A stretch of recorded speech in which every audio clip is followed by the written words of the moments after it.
দেখো, আজকে যেটা আমরা করব সেটা হচ্ছে কারক এবং অকারক। আচ্ছা, কারক আমরা কম বেশি সবাই জানি, একদম বেসিক থেকে ধরবো, সবাই পুরো বিষয়টা ভালো করে বুঝবে, তাহলে সহজ হয়ে যাবে। কারক সবাই তো জানো, কারকটা কি আসলে? কারক কথার অর্থ কি বলতো? কারক কথার কর্তার সাথে ক্রিয়ার যে সম্পর্ক। কর্তার সঙ্গে ক্রিয়ার সম্পর্ক। কারক কথার অর্থ, অনেকে বলে যে যে করে, তাই না? এরকম একটা অংশ আছে। এইবার এখানে আমরা কি বলছি, যে কর্তা তার সঙ্গে ক্রিয়া, ক্রিয়ার একটা সম্পর্ক বলছি, তাই কি?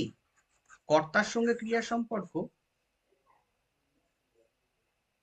বিভিন্ন পদের সাথে ক্রিয়ার সম্পর্ক। একদমই তাই, বিভিন্ন পদের সঙ্গে ক্রিয়ার একটা সম্পর্ক। সেটাকে আমরা বলছি কি? সেটাকে আমরা বলছি কারক।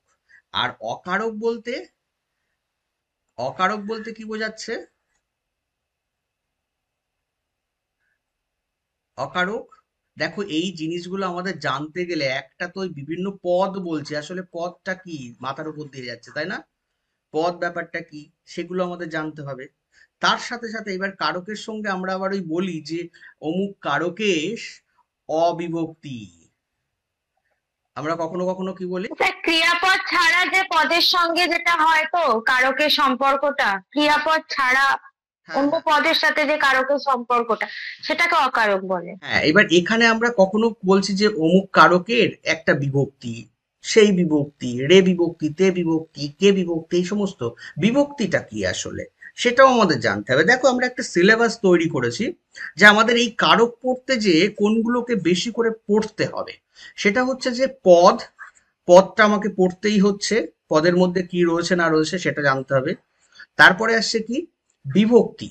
বিভক্তিগুলো কি রয়েছে এখানে? এই পদ আমরা জানি যে বিশেষ্য, বিশেষণ, আচ্ছা এটা তাল বিশেষ হবে, বিশেষণ, সর্বনাম, অব্যয়, ক্রিয়া, এই যে ৫ প্রকার পদ রয়েছে, এদের আবার বিভিন্ন নামকরণ করা হচ্ছে, কেন বিশেষ্য, কেন বিশেষণ নাম, তারপরে সর্বনাম কেন, তাদের শ্রেণীবিভাগ কি রয়েছে, সেগুলো আমরা যখন পদ পড়বো তখন আমরা ডিটেলসে জানবো। কিন্তু একটুখানি জেনে রাখি যে পদ বলতে এটা বোঝাচ্ছে, আমি আগের দিন বোধহয় একটা কথা বলছিলাম যে পদ এবং শব্দ দুটো কিন্তু আলাদা, তাই না? পদ এবং শব্দ আলাদা, কারণ যখন শব্দ থাকছে তার বাক্যে বসার অধিকার নেই, কিন্তু শব্দের সঙ্গে যখন বিভক্তি থাকবে তখন সে আবার কিন্তু বাক্যে বসতে পারছে। ঠিক আছে? এই বিভক্তি যুক্ত হয়ে তৈরি হচ্ছে পদ। তাহলে শব্দ প্লাস বিভক্তি ইজ ইকুয়াল টু আমরা পাচ্ছি পদ। ঠিক আছে? বিভক্তি না থাকলে পদ হওয়া সম্ভব না, আর পদ না হলে সে বাক্যে বসতে পারবে না। তাহলে আমাদের জানতে হচ্ছে পদ, তারপরে বিভক্তি, তারপর অনুসর্গ, তার সঙ্গে নির্দেশক। এবার আমরা তারপরে জানবো কারক এবং অকারক। এতগুলো স্টেপ আমাদের কম বেশি জানতে হবে। পদটা জাস্ট একটুখানি আমরা জেনে রাখবো। ধরো বলা হলো যে, বলা হলো রাম ভালো ছেলে। রাম ভালো ছেলে, এখানে এই রাম, ভালো, ছেলে, এই তিনটে কি আসলে? এই তিনটে পদ না, তাই তো? হ্যাঁ, পদ। পদ। কেন? বাক, এটা তো পুরোটা একটা বাক্য। এই বাক্যে বসেছে এক একটা পদ। এই বাক্যের মধ্যে একমাত্র পদই বসতে পারে, কারণ এর সঙ্গে কি যুক্ত আছে? বিভক্তি যুক্ত আছে। কিন্তু যদি শুধু রাম বলা হতো তাহলে কিন্তু এখানে এটা শব্দ হতো, কারণ এখানে কিন্তু অন্য কোনো বিভক্তি বা কিছু যুক্ত হয়নি। ঠিক আছে? এইটুকু খেয়াল রাখো। বা শুধু ছেলে বলা হলো বা শুধু ভালো বলা হলো, তখন কিন্তু এটা শব্দ হয়ে যাবে। এইবার এই পদ, পদ হচ্ছে কত প্রকার? সাধারণভাবে ৫ প্রকার আমরা দেখেছি: বিশেষ্য, বিশেষণ, সর্বনাম, অব্যয় এবং ক্রিয়াপদ। এই বিশেষ্য, বিশেষণ, সর্বনাম, অব্যয়, ক্রিয়াপদকে কতগুলো শ্রেণীতে ভাগ করা হচ্ছে। যেমন একটা বলছে নামপদ, একটা ক্রিয়াপদ। নামপদ কেন? এই যে যে 4 প্রকার পদ নিচে আছে, এরা প্রত্যেকেই কিছু না কিছু নামকে প্রকাশ করে, কিছু না কিছু নামকে প্রকাশ করে, তার জন্য এটা কিন্তু নামপদ। যখন বলছি বিশেষ্য, বিশেষ্য হচ্ছে কি কোনো ব্যক্তি, ধরো বললাম টেবিল, চেয়ার, রাম, শ্যাম, যা কিছু বলছি তার নাম বোঝাচ্ছে, আমরা সবাই জানি কম বেশি। তারপরে কি আসছে? নামের পরিবর্তে যেটা বোঝাচ্ছে সেটা হচ্ছে সর্বনাম। তারপরে কি হচ্ছে? বিশেষ্য এবং সর্বনামের দোষ, গুণ, অবস্থা, সংখ্যা, সেটাও কিন্তু একটা নাম প্রকাশ করে। ফুলটি সুন্দর, ফুলটি খুব সুন্দর, ঠিক আছে? যখন আমরা তাকে বিশেষিত করছি অনেক সময়, তখন কিন্তু সেখানেও কিছু কিছু ক্ষেত্রে সেই নামটাকে প্রকাশ করে। আর অব্যয় হচ্ছে সংযোজক পদ, ঠিক আছে? এই চারটেকে নিয়ে নেমিং ওয়ার্ড অর্থাৎ নামপদ তৈরি হচ্ছে। আর যেটা দিয়ে কাজ করা বোঝায় তাকে বলা হচ্ছে কি? ক্রিয়াপদ। কাজ করা বোঝায়, হওয়া, ক্রিয়াপদ। থাকা, খাওয়া, যাওয়া, এই সমস্ত বোঝায়। আবার এটাকে অনেকে এরকম ভাগ করে, সেটা হচ্ছে এক হচ্ছে অব্যয় পদ, আর আর একটা কি আসছে? সব্যয়। এই সব্যয়ের মধ্যে কোনগুলো পড়ছে?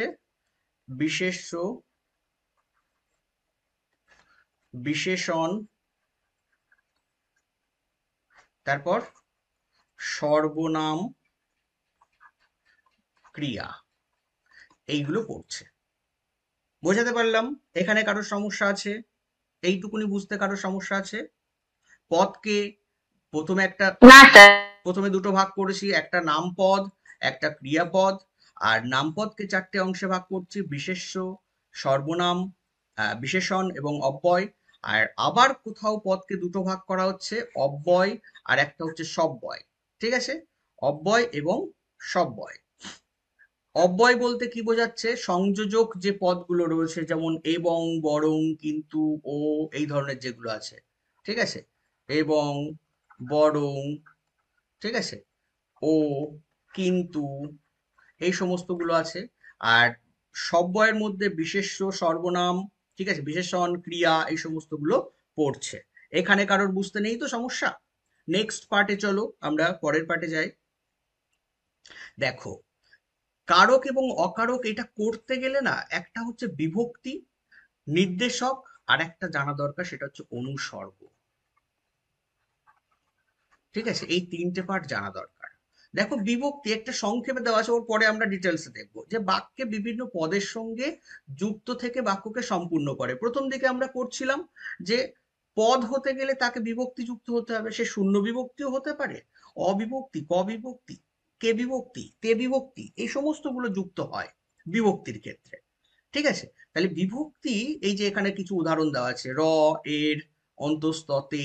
এইবার এই বিভক্তি আবার দুটো ভাগ করা হয়েছে, একটা শব্দ বিভক্তি আর একটা ধাতু বিভক্তি। আগের দিন প্রত্যয় করা থেকে একটুখানি বলছিলাম যে ধাতু বিভক্তি কোনটা, ধাতু বিভক্তিটা কি, কেউ একটু বলো?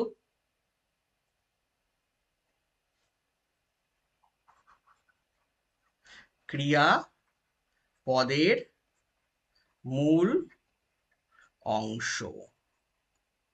বলছি খাওয়া, খাওয়া একটা পদ, এটা তো কাজ করা বোঝাচ্ছে, তাহলে এটা আমরা বুঝতে পারছি এটা কি পদ? ক্রিয়া পদ। শুনতে পাচ্ছ তো তোমরা সবাই? তাহলে এটা ক্রিয়াপদ হচ্ছে। এই ক্রিয়াপদের মূল অংশ যেটা বেরিয়ে যাচ্ছে খা, এটা কিন্তু ধাতু, এটা হচ্ছে ধাতু। এর সঙ্গে যে বিভক্তি যুক্ত হবে, এর সঙ্গে যে বিভক্তি যুক্ত হচ্ছে সেটা হচ্ছে কি? ধাতু বিভক্তি। ক্লিয়ার হয়েছে এখানে? কে বুঝতে পারেনি? ধাতু বিভক্তি তাহলে কি? ধাতুর সঙ্গে যে বিভক্তি যুক্ত হবে তাকে ধাতু বিভক্তি বলা হবে। সবাই কি শুনতে পাচ্ছ? হ্যাঁ স্যার। হ্যাঁ স্যার, হ্যাঁ স্যার, শুনতে হ্যাঁ পাচ্ছি। স্যার। হ্যাঁ, একটু উত্তর দাও, না হলে বুঝবো কি করে? বুঝতে পারছো কি না? এরপরে আসো শব্দ। শব্দের সঙ্গে যে বিভক্তি যুক্ত হচ্ছে সেটা শব্দ বিভক্তি। আমরা একটু আগেই বলছিলাম নামপদ যেগুলো আছে, যেগুলো দিয়ে মানে করা, খাওয়া, যাওয়া, এই ধরনের কোনো শব্দ বোঝায় না, ঠিক আছে, সেটা হচ্ছে শব্দ বিভক্তি। তাহলে কাজ করা যখন বোঝাবে ধাতু, মানে ক্রিয়াপদ হচ্ছে, ক্রিয়াপদের মূল অংশ যেটা সেটা ধাতু, আর ওর সঙ্গে যে বিভক্তি যুক্ত হয় তাকে কি বলা হচ্ছে, ধাতু বিভক্তি। আর যখন ধাতু বিভক্তিটা কি হচ্ছে, ধাতু ছাড়া অন্য যে আহ, অংশগুলো থাকছে যেগুলো দিয়ে কাজ করা বোঝায় না, তাকে বলা হচ্ছে শব্দ। ঠিক আছে, এবার এই শব্দের সঙ্গে যে বিভক্তি যুক্ত হচ্ছে, শব্দ বিভক্তি তৈরি হচ্ছে। মোটামুটি এইটুকুনি জানো। ঠিক আছে, নেক্সট চলো এই বিভক্তি নিয়ে ডিসকাস করা আছে এখানে। দেখো বিভক্তি নিয়ে পুরো টপিকে বলছে, দেখো সংজ্ঞা কি বলছে, বিভক্তি কাকে বলে। তাহলে একটু আগে দেখছিলাম যে, ধরো বললাম রাম কে বলছি, তাহলে এখানে দেখো এই যে কে, তারপরে বললাম ঘরেতে, ছিল না একটা গান, ঘরেতে ভ্রমর এলো গুনগুনিয়ে, আছে, এই যে তে,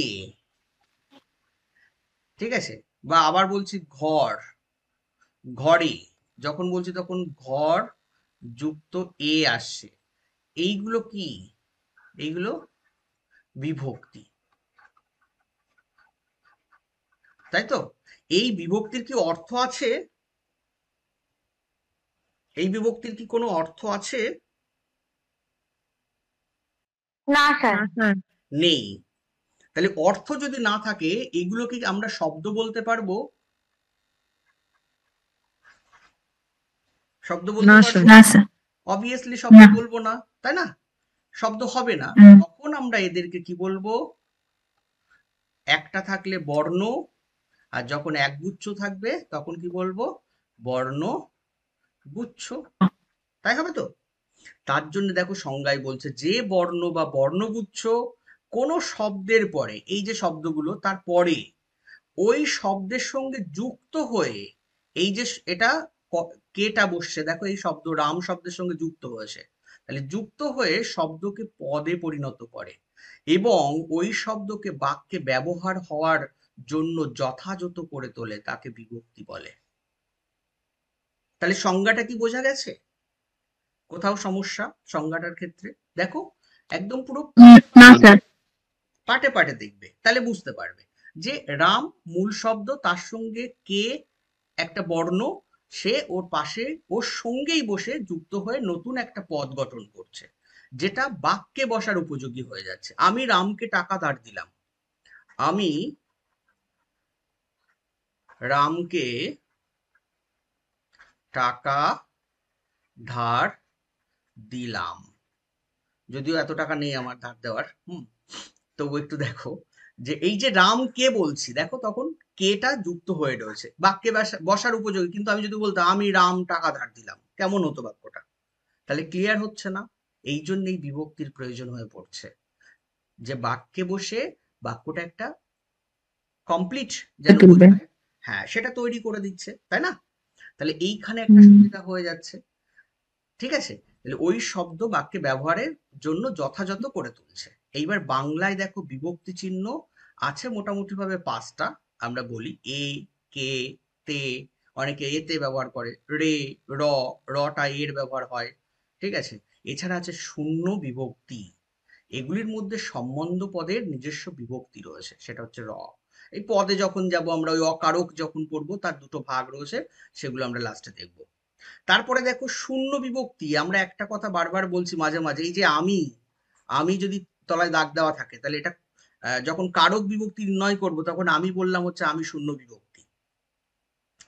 এই শূন্য বিভক্তি আসলে কি বলছে, বাক্যে ব্যবহৃত যে শব্দ বিভক্তি চিহ্নটি শব্দের সঙ্গে যুক্ত হয়ে শব্দটিকে পদে পরিণত করে, শব্দের সঙ্গে যুক্ত হচ্ছে, পদে পরিণত করছে, অথচ নিজে অপ্রকাশিত থাকে। এখানে বসে কেউ বলতে পারবে শূন্য বিভক্তি কি আসলে? শূন্য বিভক্তি আসলে অবিভক্তি। ঠিক আছে, এই অবিভক্তির আর এক নাম শূন্য বিভক্তি। এবার আমি যার সঙ্গে বসাবে সেই ওয়ার্ডের সঙ্গে মিশে যায়, ওই জন্য ওটাকে আর দেখা যায় না, বোঝা যায় না। এখানে যেমন কেটা দেখা যাচ্ছে, তেতে দেখা যাচ্ছে, একার দিয়ে এ বোঝানো হচ্ছে, কিন্তু যখন অবিভক্তি বসাবে ওই শব্দের সঙ্গে জুড়ে যায়, ওই শব্দের সঙ্গে মিক্সড হয়ে যায়, তার জন্যে এটা আর বোঝা যায় না। বোঝাতে পারছি? হ্যাঁ, তার জন্য এই হ্যাঁ স্যার। শূন্য বিভক্তি এটা কি থাকছে, নিজে অপ্রকাশিত থাকছে। তাহলে যদি প্রশ্ন করে যে শুদ্ধ না অশুদ্ধ, একটা বিবৃতি দিয়ে দিল যে শূন্য বিভক্তি অপ্রকাশিত থাকে বাক্যে কোনো একটি শব্দের, কোনো একটি পদের সঙ্গে যুক্ত হওয়ার সময়, ঠিক না ভুল? তাহলে অবভিয়াসলি সেটা কি হবে? ঠিক। ঠিক। তাহলে এবার শূন্য বিভক্তি যোগে মূল শব্দটির কোনো পরিবর্তন হয় না। দেখো মূল শব্দ যেটা তাই থাকবে। এরপরে দেখো শূন্য বিভক্তি শব্দকে পদে পরিণত করে অথচ নিজে অপ্রকাশিত থাকে। অবিভক্তিকে শূন্য বিভক্তি বলা হয়, সেটাও লিখে দিচ্ছে। আর একটা বিভক্তি আমাদের জানার প্রয়োজন, তির্যক বিভক্তি, যে সব কারকেই বসে। ঠিক আছে, মনে রাখবে এ একটা স্বয়ং সম্পূর্ণ তির্যক বিভক্তি, যে ওই যে কারকগুলো আমরা পড়বো সব কারকের মধ্যেই কিন্তু এই বিভক্তিটা থাকে। এছাড়া আরো যেগুলো আছে কে, তে, রে, এগুলো সমস্তটা হচ্ছে তির্যক বিভক্তি। তির্যক বিভক্তি তাহলে কাকে বলে যদি প্রশ্ন করা হয়? যে বিভক্তি একাধিক কারকে প্রযুক্ত হয়, একাধিক কারকে থাকে, তাকে বলছে তির্যক বিভক্তি। সেটার নাম হচ্ছে, যদি উদাহরণ বা উদাহরণ দিতে বলে, এ, কে, তে, রে। ঠিক আছে, মনে রাখবে এটা। হ্যাঁ স্যার। নির্দেশকের পরে দেখো, নির্দেশক, কোনো কিছু নির্দেশ করি তাই না আমরা, বলা হলো ওই পেনটি, ওই পেনটি যখন বলছি সেখানে কটা পেন বোঝাচ্ছে? একটাই। পেনগুলি, তখন কটা? অনেক পেন। অনেকটা। অনেক পেন বোঝাচ্ছে। তাহলে বহু দেখো বছর। নির্দেশ করছি না, এক্স্যাক্টলি বহু বচন, বচন টচন আবার চলে আসছে তাই না। যাই হোক, আমরা এগুলো একটু দেখে নিই, না হলে আগাতেই পারবো না, একটার পর একটা জিনিস যদি ঢুকে যায়। শুধু একটুখানি টাচ করে করে চলে যাবো, তোমরা কম বেশি আমি জানি সবাই জানো, শুধু একটু জাস্ট রিমাইন্ডার করানো। ঠিক আছে, তারপরে আমরা মেন কারকে ঢুকে যাব সেটা। আচ্ছা দেখো, নির্দেশকটা কি? যে এখানেও দেখো বর্ণ বা বর্ণগুচ্ছ, কারণ নির্দেশক রয়েছে যেগুলো দেখবে এক বচন এবং বহু বচন। ওই যে বচনের কথা একটু আগে বলছিলে, এক বচন বোঝালে এক বচন, আমরা বলি না টি টা খানাখানি, দিকে নিয়ে টানটানি বলি একটা, টি, হ্যাঁ স্যার। তারপরে টা, খানা,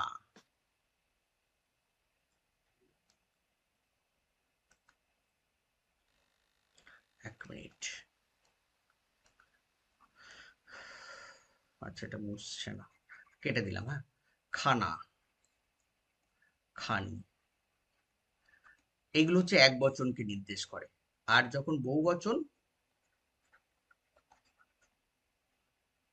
গুলো, কোথাও আর গুলন বলে, হ্যাঁ, এইরকম কিছু শব্দ আছে যেগুলো কি করে, নির্দেশ করে, গাছগুলো। হুম, যাই হোক, তো এখানে বলছে নির্দেশক, দেখো এগুলোকেও মোটামুটি বর্ণ বা বর্ণগুচ্ছ বলছে।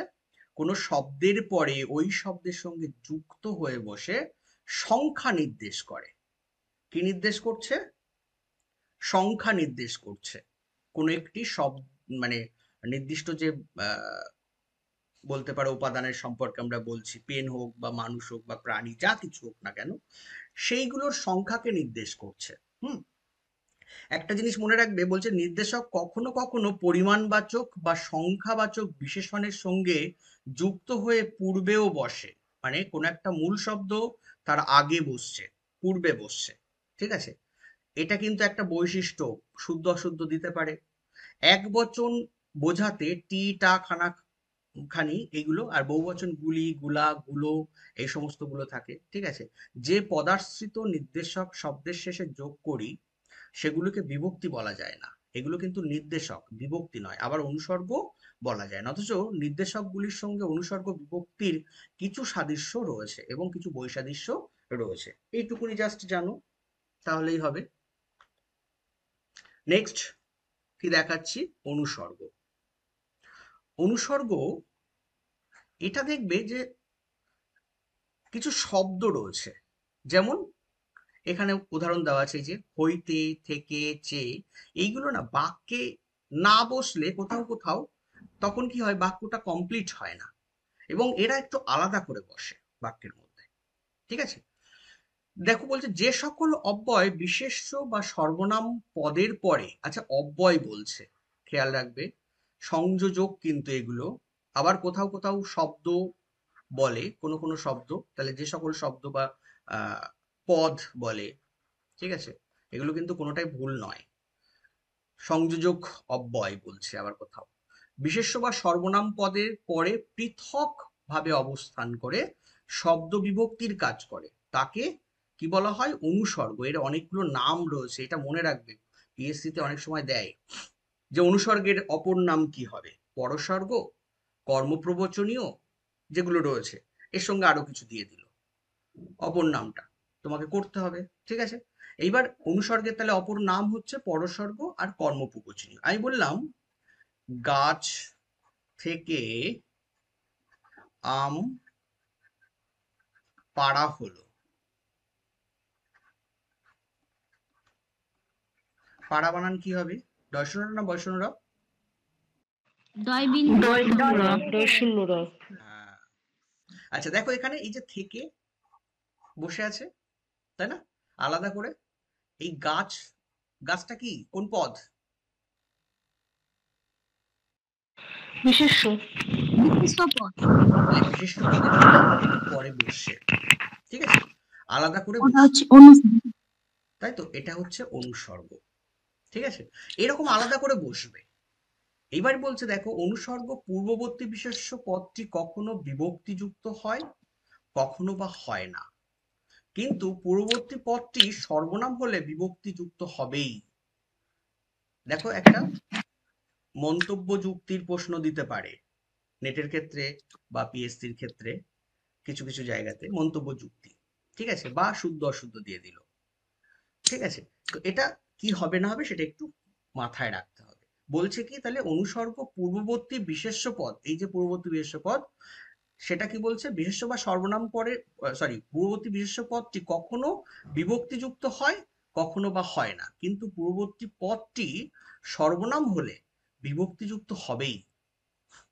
তার বলছে এটি সাধারণত বিশেষ্য ও সর্বনামের পরে পৃথকভাবে বসে, আলাদা করে বসে, তবে কবিতার ছন্দের খাতিরে অনেক সময় অনুসর্গটি কি হয়, বিশেষ্য বা সর্বনামের পূর্বে বসে।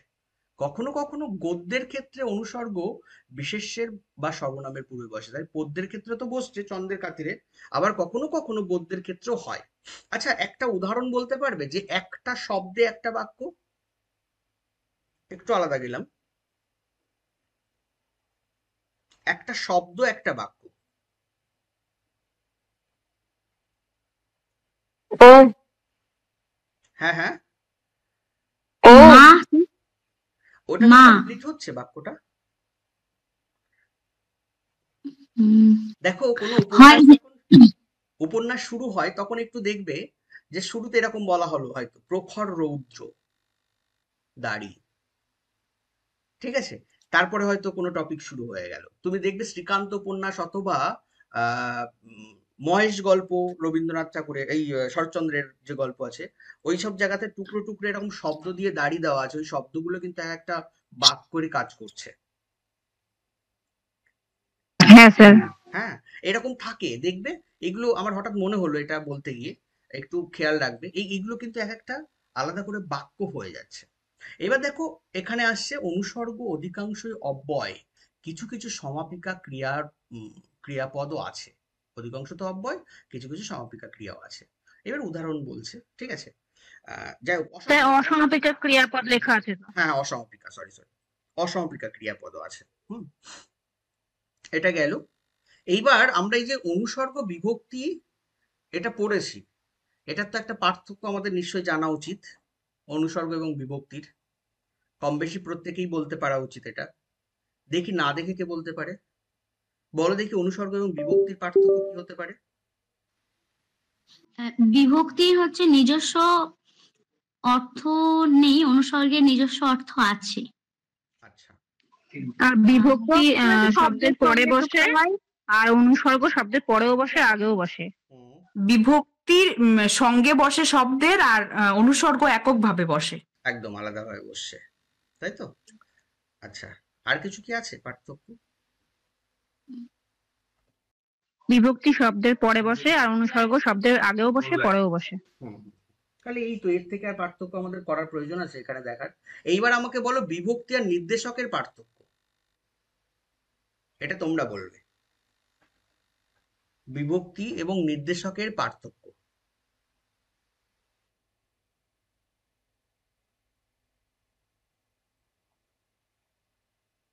কেউ বলতে পারবে না? বলছি যে বিভক্তির যে 5টি আমরা শিখলাম, এ তে রে, এগুলো তো সব আলাদা। হুম। আর নির্দেশকের ক্ষেত্রে এই বিষয় এইগুলো আলাদা। উদাহরণ আলাদা দিতে পারো, অবশ্যই হ্যাঁ, হতে পারে। হ্যাঁ, এটা একটা বোঝা যাবে।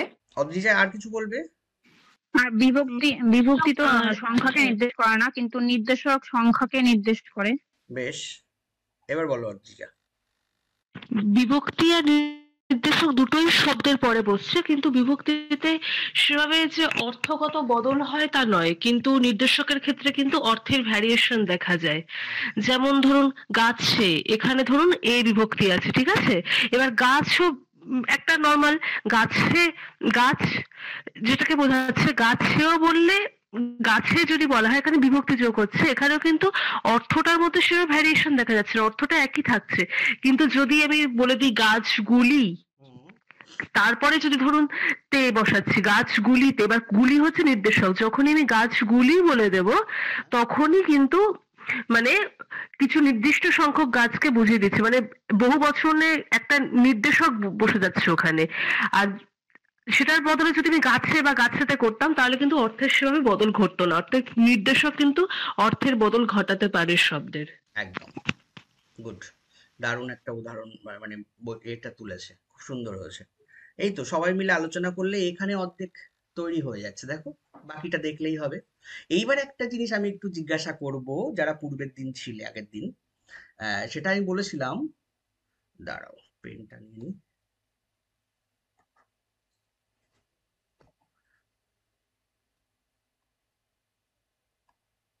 হ্যাঁ, একটা জিনিস আমাকে বোঝাও,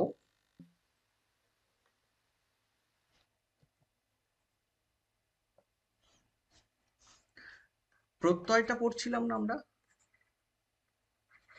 হ্যাঁ স্যার। প্রত্যয় আর হচ্ছে বিভক্তির পার্থক্য।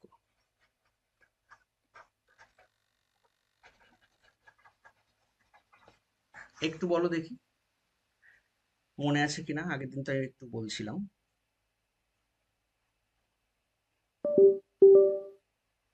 একটা উদাহরণও দিয়েছিলাম, খুব জানাশুনো, কম বেশি সহজ সরল একটা উদাহরণ।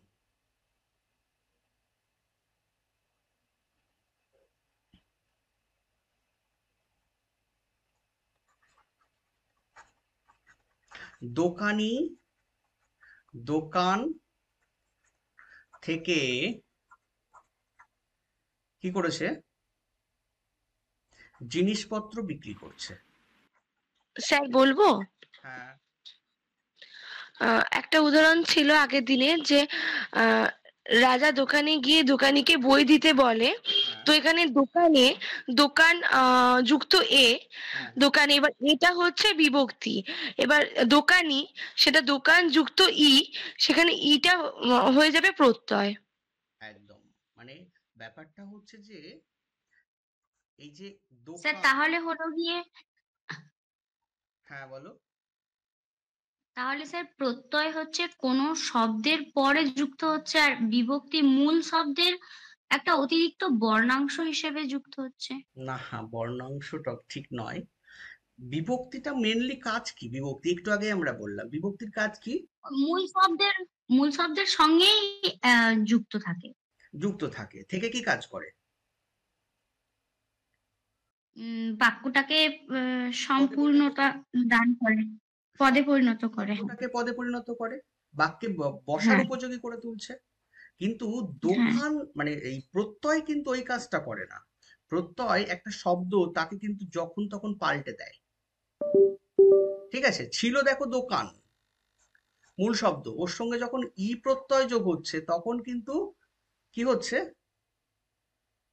ই প্রত্যয় যোগ হচ্ছে, অর্থের পরিবর্তন হয়ে যাচ্ছে। অর্থের পরিবর্তন হয়ে যাচ্ছে। তাহলে এটা আমাদের জানা দরকার, অর্থের পরিবর্তন হয়ে নতুন একটা শব্দ তৈরি করছে, এইটা একটা মূল পার্থক্য। এইটা মনে রাখার জন্য দরকার, আমি ওই প্রসঙ্গ নিয়ে একটুখানি তোমাদেরকে বললাম। চলো এবার মূল জায়গায় ফিরে আসা যাক। কারক, আমরা আগেই বলছিলাম যে কারকের ভাগটা যেটা আছে, সবাই কম বেশি বলছিলে যে কারক যখন হবে তখন হচ্ছে কি, বলো, বাক্যে, বাক্যের কি হচ্ছে, বাক্যের নাম পদ বা অন্যান্য পদের সঙ্গে যে হ্যাঁ, ক্রিয়াপদের সম্পর্ক। বিভিন্ন যে পদ রয়েছে তার সঙ্গে ক্রিয়াপদের সম্পর্ক।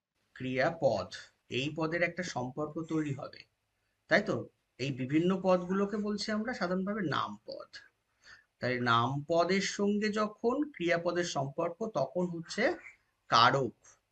নাম পদ কোনগুলো আমরা দেখিয়েছি একদম প্রথমে, বিশেষ্য, বিশেষণ, সর্বনাম, অব্যয়, এগুলোকে যোগ করা হচ্ছে এর সঙ্গে সম্পর্ক। আমি যখন বলছি যে গাছ থেকে আম পড়ে,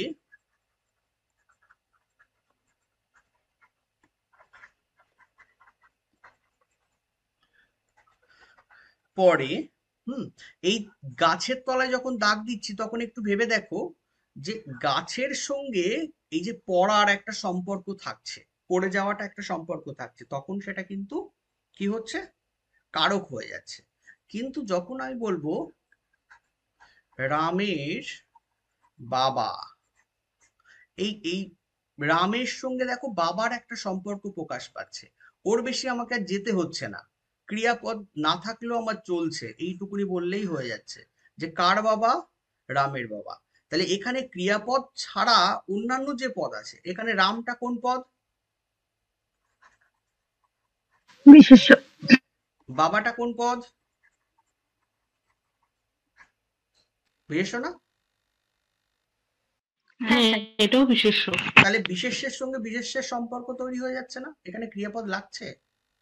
তাহলে এই না সম্পর্ক স্যার, যখন হবে তখন সেটা কিন্তু অকারক অকারক হয়ে যায়। এই অকারক দুটো রয়েছে, যেটা ওখানে দেখানো নেই। একটা হচ্ছে স্যার এটা একবার সম্বন্ধ বলুন না পদ এটা। আর সম্বোধন পদ। সম্বোধন পদ, আর একটা আছে, স্যার শুনতে পাইনি সম্বন্ধ এই পদ। জায়গাটা নেটের প্রবলেমের জন্য, আরেকবার বলুন না এটা। বলবো তো, একটুখানি দাঁড়াবো, আমি একটুখানি একটা কমপ্লিট করে আবার ফিরে আসবো, চাপ নেই। হুম, কোনটা বুঝতে পারোনি বলো? এই যে রামের বাবা যখন বলছি, শুনতে পাইনি। হ্যাঁ, অকারক, অকারকের জায়গাটা। হ্যাঁ, অকারকের জায়গাটা দেখো, এখানে বলছি রামের বাবা, আমি কিন্তু পরের অংশটা আমার লাগছে না, আমি বলছি কার বাবা, প্রশ্ন করার সঙ্গে সঙ্গে তোমরা উত্তর দিতে পারছো রামের বাবা, আসে তো? মানে মূল কথা হচ্ছে ক্রিয়াপদ আমার প্রয়োজন হচ্ছে না এখানে। দেখো এই রামটা হচ্ছে বিশেষ্য, বাবাটাও হচ্ছে বিশেষ্য, দুটো বিশেষ্য দুজনের মধ্যে কি হচ্ছে, সম্পর্ক প্রকাশ করছে, তার জন্য এটা হয়ে যাচ্ছে অকারক। ঠিক হয়েছে এবার? আছে। হুম, ঠিক আছে স্যার। হ্যাঁ, এবার এই অকারক আমরা দুই প্রকার পাচ্ছি, একটা হচ্ছে সম্বোধন পদ আর একটা হচ্ছে সম্বন্ধ পদ। সম্বোধন মানে কি, সম্বোধন মানে কি, কাউকে সম্বোধন করে কিছু ডাকা, যেমন ওগো। টাকা কাউকে। ওগো যাসনে তোরা, ঘরের বাইরে একটা ছিল না? হ্যাঁ স্যার, ওগো যাস না তোরা ঘরের বাহিরে। হ্যাঁ, যাসনে তোরা, বাকিটা আর লিখতে পারছি না।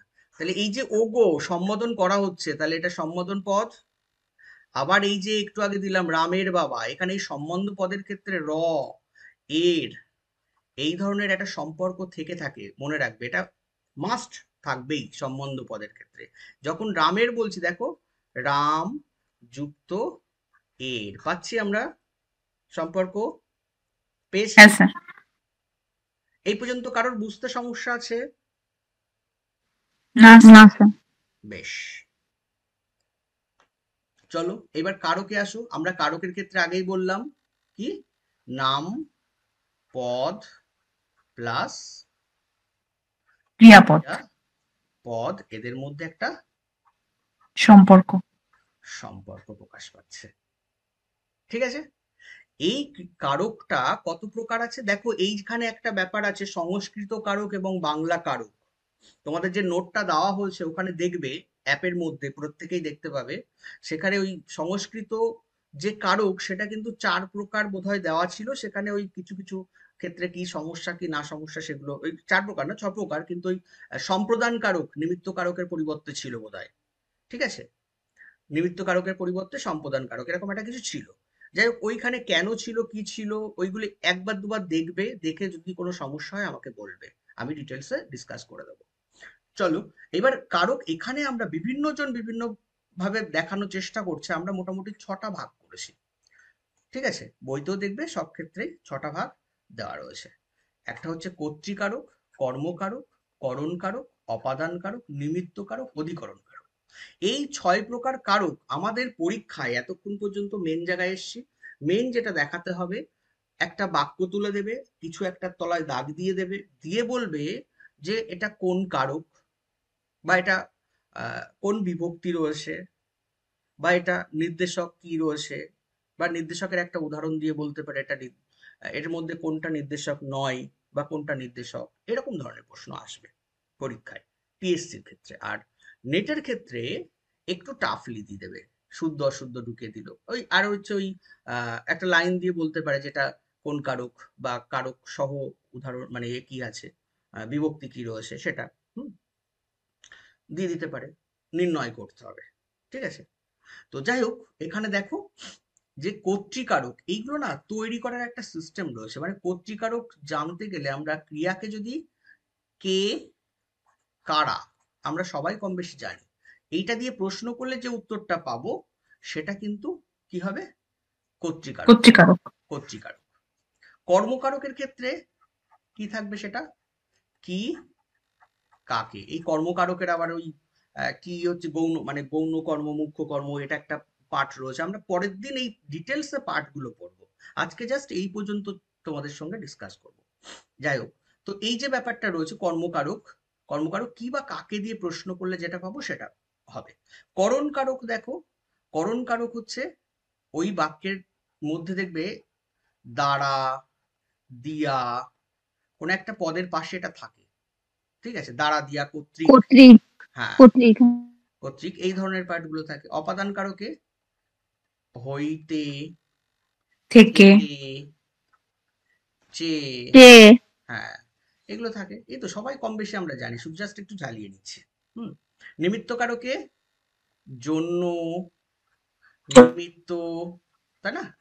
আর অধিকরণ কারকের ক্ষেত্রে স্থান, কাল, বিষয়। হ্যাঁ বিষয় বা কোনো কিছুকে আধার করে যেগুলো থাকে সেগুলো। এখানে একটা দেখো উদাহরণ দিয়েছে, ঝিলিক আজ পরীর জন্য কলেজ থেকে মাইনের টাকা দিয়ে একটা বই কিনেছে। একটা বাক্যের মধ্যে মোটামুটি আমি চেষ্টা করেছি পুরো কি কোনগুলোকে দেখানোর, যে 6টা যে কারক আছে সেই 6টা সবকটা কারক। হ্যাঁ 6টা কারককে এখানে উদাহরণ দিয়ে বুঝিয়েছি। দেখো, কে দিয়ে প্রশ্ন করো, যে কে কিছু কিনে নিয়ে এসছে, ঝিলিক। কর্মকারক কি বলছে, কি নিয়ে এসছে, বই। বই। বই নিয়ে এসছে। দেখো বলছে দ্বারা, মানে করণ কারকের ক্ষেত্রে বলছে যে কি কি দিয়ে নিয়ে, সেই দ্বারা দিয়া কর্তৃক ব্যাপারটা আসছে, মাইনের টাকা দিয়ে ওটা তাহলে এটা চলে আসছে। তারপরে কোথা থেকে নিয়ে আসছে, হইতে থেকে চেয়ে থাকলে, হ্যাঁ কলেজ থেকে।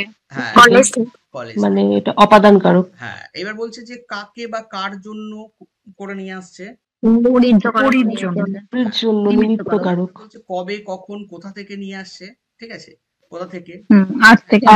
আজ মানে ব্যাপারটা এরকম হচ্ছে দাঁড়াচ্ছে। কালাধিকরণ। হ্যাঁ হ্যাঁ একদম তাই, কালাধিকরণ, ঠিক আছে। তো এইরকম ব্যাপারটা আসছে। এই পর্যন্ত কি কোথাও বুঝতে কারোর সমস্যা আছে, কোনো জায়গায় কোনো সমস্যা? না স্যার। বেশ, আজকে মোটামুটি এই পর্যন্ত আমি রাখছি, ঠিক আছে।